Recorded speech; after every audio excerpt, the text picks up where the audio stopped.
অনেক পড়াশোনা করার একটা বড় ফায়দা হচ্ছে যে এটা জানা যায় সব শেষে যে আমি কিছুই জানি না। এবং শিক্ষার্থীদের জন্য গোটা বিশ্ব খোলা, the entire world is open for you. তোমরা বিশ্ব জয় করতে পারো। তোমরা ঢাকা বিশ্ববিদ্যালয়ে যাবে, ঢাকা বিশ্ববিদ্যালয়ে যে আমাদের কোরআনের আলো ছড়িয়ে দেওয়ার দরকার আছে না নাই বলো? তোমরা চট্টগ্রাম বিশ্ববিদ্যালয়ে যাবে, তোমরা অক্সফোর্ডে যাবে, তোমরা এমআইটিতে যাবে, তোমরা হার্ভার্ডে যাবে। তুমি জানোই না যে আল্লাহ তাআলা তোমাকে দিয়ে কোন খেদমত নিতে পারে।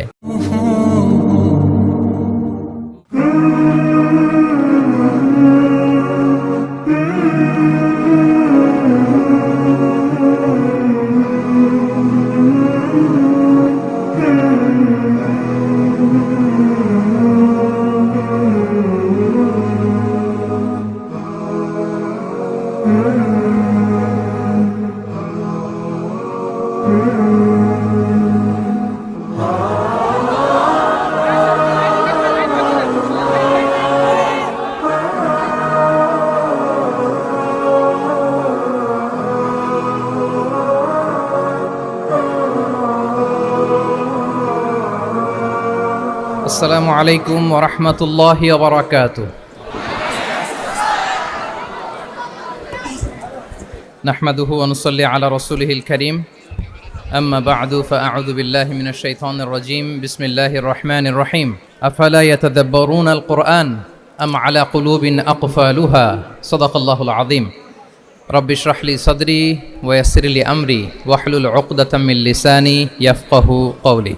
তানজিমুল উম্মাহ ফাউন্ডেশন কর্তৃক আয়োজিত 13তম হিফজুল কোরআন অ্যাওয়ার্ডের আজকের এ চমৎকার আয়োজনে, এ চমৎকার অনুষ্ঠানে আপনারা যারা উপস্থিত হয়েছেন আপনাদের সবাইকে জানাচ্ছি আন্তরিক শুভেচ্ছা এবং মোবারকবাদ। আহলান ওয়া সাহলান ওয়া মারহাবান বিকুম ফি হাযাল লিকা আত-তাইয়্যিব আল মুবারাক। আমি শুরুতেই আল্লাহ রাব্বুল ইজ্জা ওয়াল জালালের দরবারে শুকরিয়া জ্ঞাপন করছি, যিনি আমাদেরকে এরকম চমৎকার একটি বরকতময় প্রোগ্রামে একত্রিত করেছেন। আমরা সবাই পড়ছি কালিমাতু শুকর আলহামদুলিল্লাহ। আল্লাহ তাআলার দরবারে শুকরিয়া জ্ঞাপনের পাশাপাশি আমি আজকের প্রোগ্রামের যারা অর্গানাইজার, আয়োজক, তাদেরকে অন্তরের অন্তঃস্থল থেকে শুকরিয়া জানাতে চাই। এরকম চমৎকার প্রোগ্রামে আমাকে ইনভাইট করবার জন্য আমি অত্যন্ত সম্মানিত বোধ করছি। এরকম চমৎকার একটি কোরআনের প্রোগ্রামে অংশগ্রহণ করার সুযোগ পেয়ে আজকের প্রোগ্রামে উপস্থিত আছেন তানজিমুল উম্মাহ ফাউন্ডেশনের সম্মানিত পরিচালনা পর্ষদ, উপস্থিত আছেন তানজিমুল উম্মাহ ফাউন্ডেশনের সম্মানিত শিক্ষকবৃন্দ, শুভাকাঙ্ক্ষীবৃন্দ, অভিভাবক মণ্ডলী এবং হেফজ কমপ্লিট করা শিক্ষার্থী বন্ধুরা,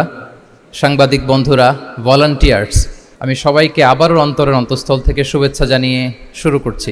শুরুতে আমি আজকের প্রোগ্রামের যারা মধ্যমণি, যারা হুফাজুল কোরআন, যারা অ্যাওয়ার্ড রিসিভ করেছে তাদেরকে আমি অফিশিয়ালি কংগ্রেচুলেট করতে চাই, অভিনন্দন জানাতে চাই যে তোমরা অনেক বড় একটি অর্জন ইতিমধ্যে সম্পন্ন করেছো, আলহামদুলিল্লাহ। এটা একটা হিউজ মাইলস্টোন। এটা যে কত বড় একটা নেয়মা বা সৌভাগ্য এটা কল্পনা করা যায় না। যে কোরআনকে বলা হয় এটা বিয়ন্ডলেস, বাউন্ডলেস, বটমলেস, মহাবিশ্বের মহাবিশ্বয় মহাগ্রন্থ আল কোরআন আল কারিমকে তোমরা তোমাদের সিনায় ধারণ করেছো। এটা অনেক বড় সৌভাগ্যের একটা ব্যাপার। আল্লাহ তাআলা ইরশাদ করছেন, ইন্না নাহনু নাযালনা যিকরা ওয়া ইন্না লাহু লাহাফিযুন। নিশ্চয় আমি এই কোরআনকে নাজিল করেছি এবং এই কোরআন আল কারীমকে সংরক্ষণের দায়িত্ব আমি নিজেই নিয়েছি। কোরআন আল কারীমকে পৃথিবীতে প্রিজার্ভ করা বা সংরক্ষণ করা এটা আল্লাহ তাআলা তোমাদের মাধ্যমে করেছে। আলহামদুলিল্লাহ সুম্মা আলহামদুলিল্লাহ। এটা অনেক বড় সৌভাগ্যের ব্যাপার এবং সবার নসিবে এটা থাকে না। যাদেরকে আল্লাহ তাআলা পছন্দ করেন, যারা চুজেন পার্সোনালিটি টু আল্লাহ সুবহানাহু ওয়া তাআলা, শুধুমাত্র কেবলমাত্র একমাত্র তাদেরকেই আল্লাহ তাআলা এই সৌভাগ্য দান করেন। তো এই যে মাইল ফলক তোমরা স্পর্শ করেছো, এটা তোমাদের জীবনের অনেক বড় একটা অর্জন এবং নানা ধরনের খুশ নসিব তোমাদের ব্যাপারে ঘোষিত হয়েছে হাদিসে। আল মাহিরু বিল কোরআন মা আসসাফারাতিল কিরামিল বারারা ইকরা ওয়ারতাকি ওয়ারাত্তিল কামা কুনতা তুরাত্তিলু ফিদ দুনিয়া ফাইন্না মানজিলাতাকা ফি আখিরি আয়াতিন তাকরাউহা। আজকের এই অ্যাওয়ার্ড গিভিং সেরিমনিতে এসে তোমাদের কত ভাল লাগছে। সবার চেয়ে তোমরা আলাদা, স্পেশাল পোশাক তোমাদের জন্য ক্রেস্ট দেয়া হয়েছে, সামনে এসে ফটো সেশনে অংশগ্রহণ করছো। এর চেয়েও অনেক বড় একটা কনফারেন্সে, এর চেয়েও অনেক বড় একটা কনভেনশন হলে, এর চেয়ে অনেক বড় আয়োজন করে সেদিন তোমাদেরকে বলা হবে ইকরা, ওয়ারতাকি ওয়ারাত্তিল কামা কুনতা তুরাত্তিলু ফিদ দুনিয়া, পড়ো ধীর স্থির ভাবে পড়ো, যেমনি দুনিয়াতে পড়তে তার তিলের সাথে। ঠিক যতটুকু পড়বে ততটুকু করবা, আল্লাহর সান্নিধ্য তোমরা পাবে। যতটুকু পড়বে ঠিক ততটুকু জান্নাতে তোমাদের ভবনগুলো উঁচু হতে থাকবে। আল্লাহু আকবার। এখন তোমাদের কেমন ফিল হচ্ছে? এই দুনিয়াতেই যদি এত চমৎকার অ্যাওয়ার্ড গিভিং সেরিমনিতে তোমাদেরকে সম্মান দেওয়া হয়, সেদিনের সেই প্রোগ্রামে যদি তোমরা অংশগ্রহণ করতে পারো, কেমন লাগবে তোমাদের বলো? ভাল লাগবে সেদিন? আমরা সেদিনের সেই মাহেন্দ্র ক্ষণে যেন আমরা রিওয়ার্ডেড হতে পারি, পুরস্কৃত হতে পারি, সেই প্রত্যাশা আমরা আল্লাহর কাছে রাখছি। আমরা সবাই পড়ছি আল্লাহুম্মা আমিন। তো এই যে বিশাল এক কর্মযজ্ঞ তোমরা শেষ করেছো, আল্লাহর কালামকে তোমরা হেফজ করেছো, এখানেই শেষ নয়। This is just beginning. এটা কেবল শুরু। এটা কেবল কি? এটা কেবল শুরু। এই যে মাইল ফলক তোমরা স্পর্শ করেছো, এরপরে অনেক দূর তোমাদেরকে যেতে হবে। মাইলস টু গো, অনেক দূর যেতে হবে। এখন যেটা তোমাদের করতে হবে, কনসিস্টেন্ট রিভিশনে থাকতে হবে, মোরাজা করতে হবে এই কোরআনকে। এই কোরআনকে হেফজ করে ফেলা এটা সহজ, কিন্তু এটাকে টিকিয়ে রাখা বড্ড কঠিন। আমরা অনেক হাফেজে কোরআনদের সাথে পরিচয় হয়, তারা বলে যে শেখ হেফজ করেছিলাম কিন্তু এখন মনে নাই, ভুলে যায়। তো হেফজ করে ফেলাটা সহজ, কিন্তু এটা সিনায় রাখা মরণ অবধি, যতদিন দুনিয়াতে বেঁচে থাকি ঠিক ততদিন এই কোরআনকে প্রিজার্ভ করা, সিনাতে রাখা, এটা বড্ড কঠিন, অনেক বড় চ্যালেঞ্জ এটা তোমাদের জন্য। সো এই continuous revision of the holy Quran, এটা তোমাদের লাগবে। আল মুদাওয়ামাতু আলা কিরাআতিল কোরআন, প্রতিদিন ডেইলি বেসিসে এটা তোমাদের ডেইলি ওজিফা করে নিতে হবে। আমি সম্মানিত অভিভাবকবৃন্দ যারা আছেন তাদেরকেও বলবো যে এটা একটা টিম ওয়ার্ক, আপনাকেও হেল্প করতে হবে এখানে। আপনার বাচ্চা কোরআন তেলাওয়াত করবে, আপনাকে শোনাবে, আপনি তাদেরকে শোনাবেন। এই টিম ওয়ার্কের মধ্য দিয়ে এই কোরআন প্রিজার্ভ হবে, এটা থাকবে। এটা বড্ড জটিল। কোরআন হেফজ করা সহজ, কিন্তু এটাকে ধরে রাখা খুবই কঠিন। সো তোমাদের জন্য first and foremost reminder tonight, প্রথম রিমাইন্ডার হচ্ছে যে রেগুলার বেসিসে এই কোরআনকে মোরাজা করতে হবে, তা না হলে এই কোরআন থাকবে না। এবং আল্লাহ রাসূল সাল্লাল্লাহু আলাইহি ওয়া আলিহি ওয়াসাল্লাম তিনি ওসিয়ত করেছেন, তিনি বলেছেন তাআহাদুল কোরআন ফা ইন্নাহু আশাদ্দু তাফাল্লুতান মিনাল ইবিলি ফি উকুলিহা। তোমরা কোরআনকে ডেইলি রিভাইজ করো। যারা তোমরা হেফজ কমপ্লিট করেছো, হাফাজাতুল কোরআন, তোমাদেরকে উদ্দেশ্য করে আল্লাহ রাসূল সাল্লাল্লাহু আলাইহি ওয়া আলিহি ওয়াসাল্লাম বলেন যে তাআহাদুল কোরআন, তোমরা ডেইলি বেসিসে কোরআনকে কি করো? রিভাইজ করো, রিভিশন দাও, মুরাজা করো, এটাকে সম্মান করো।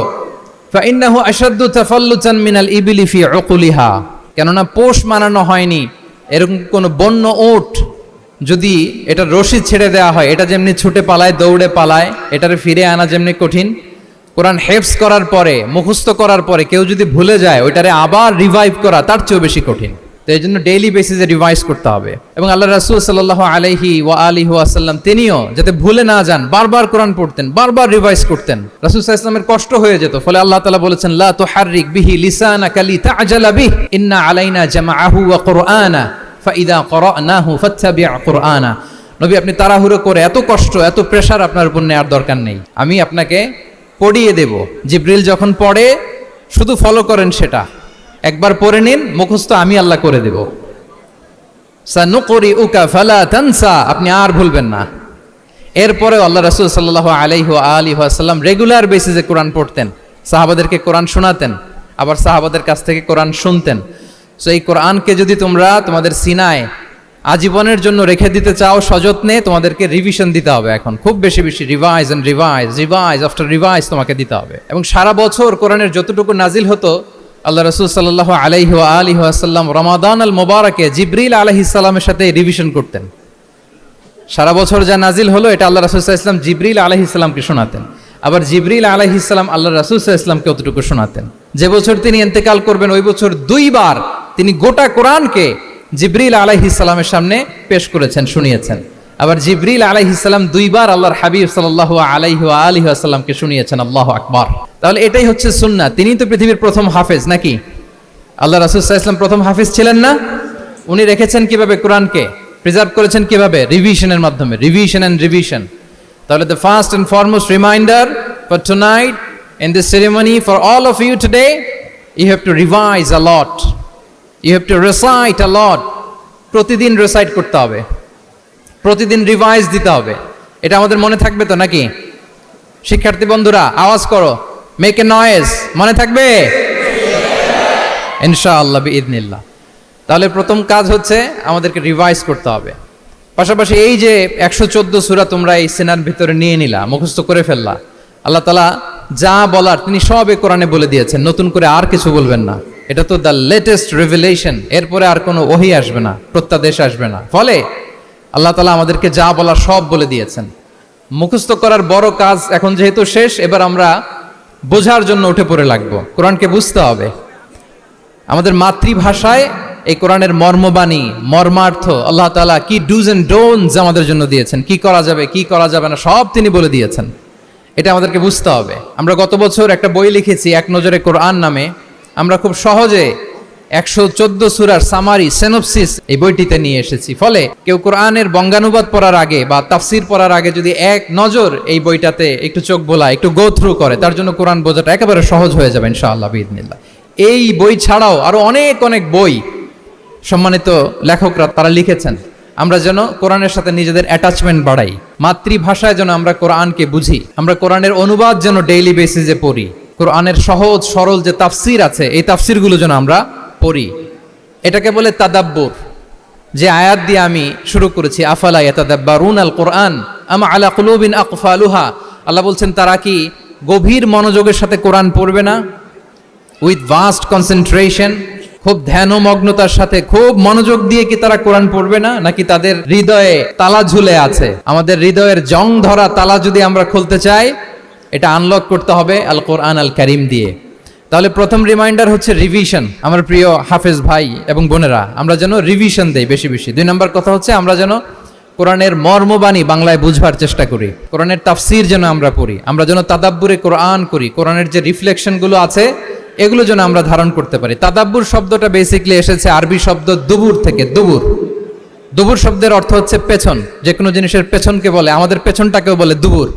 তো তাদাব্বুরে কোরআন মানে হচ্ছে কোরআনের যে বাহ্যিক আয়াতের যে অর্থ, এর পেছনের যে গল্পটা, পেছনের যে রহস্য, এই আয়াতের পেছনের যে রহস্য, এটাকে উদ্ঘাটন করার চেষ্টা করা, আত্মনিমগ্ন হওয়া কোরআনের রহস্য উন্মোচনের জন্য, ধ্যানমগ্ন হওয়া, খুব গভীর মনোযোগ দিয়ে with vast concentration and attention কোরআনকে পড়াকে বলে তাদাব্বুরে কোরআন। তাহলে রিভিশনের পাশাপাশি আমাদেরকে তাদাব্বুরে কোরআন করতে হবে। কি পারা যাবে তো ইনশাআল্লাহ? এই কোরআন যে তোমাদেরকে কোথায় নিয়ে যাবে তুমি জানোই না, তোমার কোনো আইডিয়াই নাই এই যে কোরআন তোমাদেরকে কোথায় নিয়ে যেতে পারে। এবং শিক্ষার্থীদের জন্য গোটা বিশ্ব খোলা, the entire world is open for you. তোমরা বিশ্ব জয় করতে পারো। তোমরা ঢাকা বিশ্ববিদ্যালয়ে যাবে, তোমরা চট্টগ্রাম বিশ্ববিদ্যালয়ে যাবে। এই যে তোমাদের এক বড় ভাই বসে আছে, ডাকসুর ভিপি সাদিক কায়েম। ঢাকা বিশ্ববিদ্যালয়ে যে আমাদের কোরআনের আলো ছড়িয়ে দেওয়ার দরকার আছে না নাই বলো? তোমরা অক্সফোর্ডে যাবে, তোমরা এমআইটিতে যাবে, তোমরা হার্ভার্ডে যাবে। আমি হার্ভার্ডে গিয়েছি, এমআইটিতে গিয়েছি। তোমরা ইয়েল ইউনিভার্সিটিতে যাবে, সেখানে যে কোরআনের আলো ছড়িয়ে দিবে ইনশাআল্লাহ বলি সবাই। তাহলে শিক্ষার্থীদের জন্য গোটা বিশ্ব খোলা। তুমি জানোই না যে আল্লাহ তাআলা তোমাকে কোথায় নেবে। খুত্তাতুল্লাহি আ'যামু মিন খুত্তাতিকুম, আল্লাহর প্ল্যান তোমার প্ল্যানের চাইতে অনেক অনেক বড়। তুমি জানোই না যে আল্লাহ তাআলা তোমাকে দিয়ে কোন খেদমত নিতে পারে।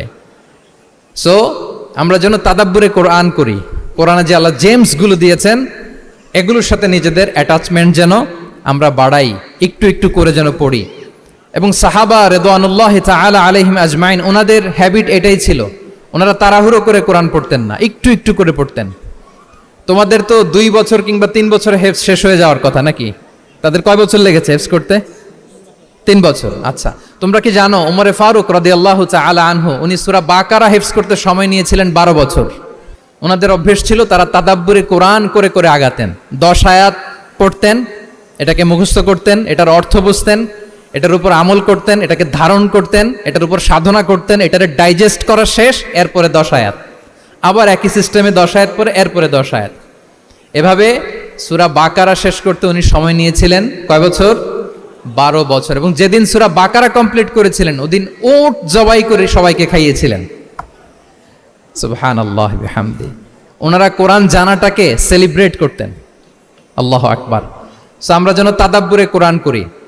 তাহলে আমার রিমাইন্ডারগুলো খেয়াল রাখতে হবে। 1 নম্বরে কি বলেছি? Revision. Let's say all together. 1 নম্বরে কি ছিল?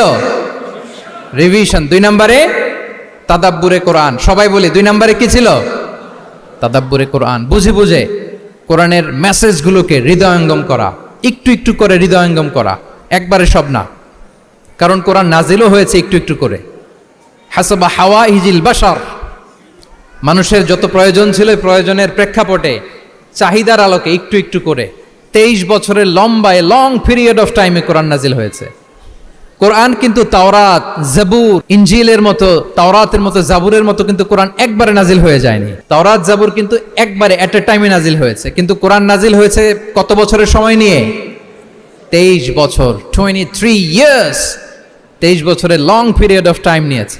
গারে হেরাতে প্রথমে শুরু, মক্কা থেকে প্রায় 10 কিলোমিটার উত্তর পূর্বে 634 মিটার উঁচু প্রথমে নাজিল হলো ইকরা বিসমি রাব্বিকাল্লাযী খালাক, read in the name of your lord who has created, পরে তোমার প্রভুর নামে যিনি শিখিয়েছেন। এই তো নাজিল হতে লাগলো, কখনো মক্কায়, কখনো মদিনায়, কখনো ঘরে, কখনো বাইরে, কখনো মরুভূমিতে, কখনো বাজারে, কখনো যুদ্ধের ময়দানে। রাসূল যেখানে, সাথে সাথে কোরআনও সেখানে, একটু একটু করে। আল্লাহ রাসূল সাল্লাল্লাহু আলাইহি ওয়া আলিহি ওয়াসাল্লাম উনি ওনার জীবনে, পরিবারে, সমাজে যখনই কোনো সংকটের মুখোমুখি হয়েছেন তখনই সমাধান হয়ে হাজির হয়েছে কোরআন। সুবহানাল্লাহ বিহামদিহি। যখনই সংকট তখনই কি? কোরআন। যখনই কোনো প্রবলেম ফেস করেছেন, কোরআন। কারণ কোরআন হচ্ছে দ্য প্রবলেম সলভিং মেথোডোলজি। যখনই সমস্যা, সমাধান নিয়ে হাজির হয়েছে কোরআন। তাহলে আমরা যেন তাদাব্বুরে কোরআন করি। পৃথিবীর সবচাইতে ইন্টারেক্টিভ বুক এটা, একটু একটু করে নাজিল হয়েছে, খুবই জীবন ঘনিষ্ঠ। তোমরা যত পড়বে, যত রিসার্চ করবে, যত এক্সপ্লোর করবে, তত এই জ্ঞান, এই নলেজ, এই রহস্য তোমাদের কাছে ধরা দেবে। তাহলে 1 নম্বরে হচ্ছে রিভিশন, 2 নম্বরে হচ্ছে তাদাব্বুরে কোরআন, যেটা বলেছি যে এটা ইন্টারেক্টিভ বুক। যখনই রাসূল সাল্লাল্লাহু আলাইহি ওয়াসাল্লাম সমস্যার সম্মুখীন হয়েছেন তখনই কোরআন আলোকবর্তিকা হয়ে হাজির হয়েছে। এবং কোরআনকে আল্লাহ আলো বলেছেন অনেক জায়গায়, ওয়ানসালনা ইলাইকুম নূরাম মুবিনা, নূর বলেছেন আল্লাহ তাআলা, এটা আলোকবর্তিকা। কিতাবুন আনসালনাহু ইলাইকা লিতুখরিজান নাসা মিনাজ যুলুমাতি ইলান নূর, অন্ধকারাচ্ছন্ন মানুষগুলোকে আলোর পথে নেয়ার জন্য আল্লাহ তাআলা এই কিতাবকে পাঠিয়েছেন, ক্রাইটেরিয়ান করে পাঠিয়েছেন। এই কোরআনের সাথে যদি আমার প্রিয় শিক্ষার্থী বন্ধুরা তোমাদের অ্যাটাচমেন্ট গড়ে ওঠে, সারা জীবনের জন্য তুমি সেফ। It's a criterion. কোরআন পড়লে, কোরআন জানলে কোনটা সত্য কোনটা মিথ্যা কোরআনের লেন্স দিয়ে তুমি পরখ করতে পারবে। এটাকে আল্লাহ তাআলা বলেছেন আল ফুরকান, তাবারাকাল্লাযী নাযালাল ফুরকানা আলা আবদিহি লিয়াকুনা লিল আলামিনা নাযীরা। ফুরকান মানে the criterion, it differentiates between right and wrong, কোনটা সত্য কোনটা মিথ্যা, কোনটা ভালো কোনটা মন্দ। এটা কোরআনের লেন্স দিয়ে যদি তুমি পরখ করো, তোমার জন্য গোটা বিশ্বটা সহজ হয়ে যাবে, কোনটা সত্য তুমি সহজেই বুঝতে পারবে। তাহলে আমরা ডেইলি বেসিসে রিভিশন দিব, আমরা কোরআনের সাথে নিজেদের অ্যাটাচমেন্টকে বাড়াবো। রেগুলার বেসিসে আমরা তাদাব্বুরে কোরআন করব। কি করব? তো ইনশাআল্লাহ সবাই একসাথে আওয়াজ করে পড়ে ইনশাআল্লাহ। বিশাল এক কর্মযজ্ঞ তোমরা শেষ করেছো, এবার নতুন কর্মযজ্ঞের পথে তোমরা হাঁটবে। কোরআন তোমরা মেমোরাইজ করেছো এবং এখন জ্ঞানের অন্যান্য যে ব্রাঞ্চ আছে, শাখা প্রশাখা আছে, সেগুলোতে তোমরা বিচরণ করবে।